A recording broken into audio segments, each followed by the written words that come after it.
المرحلة القادمة هي تسجيل سطر برمجي جديد خاص بحساب إجمالي سعر الشراء ضرب الكمية، وهذا المطلوب يجب أن نستدرج سعر الشراء ويجب أن نكتب العلاقة الرياضية.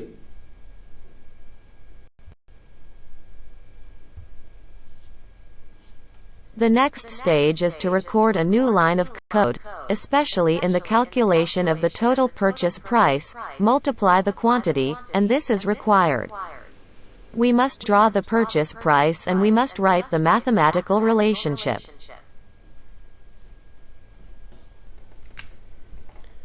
المرحلة التالية هي الاحتفاظ بإجمالي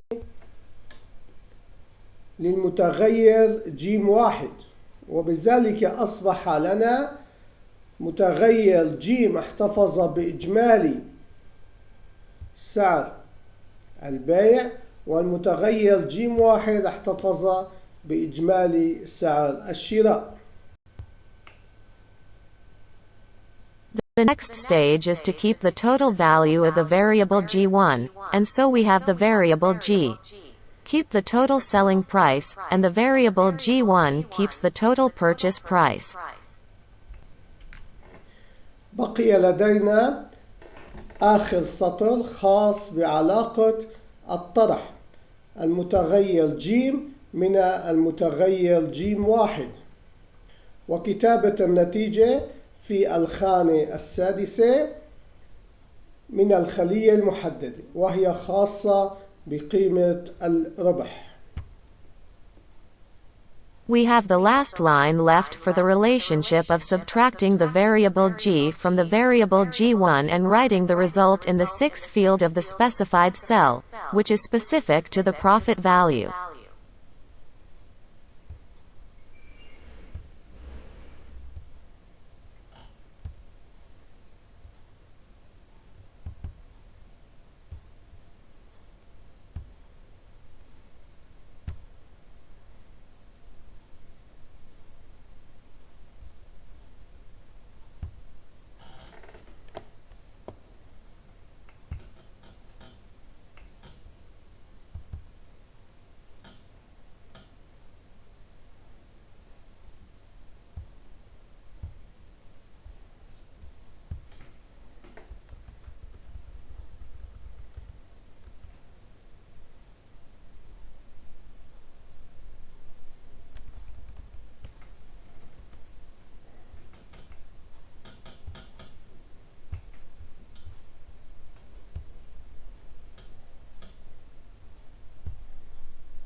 تم تجربة الأسطر البرمجية وحصلنا على عمود الربح.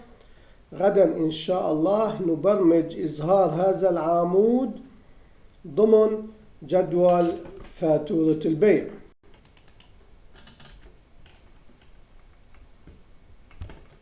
The lines of code were tried and we got the profit column.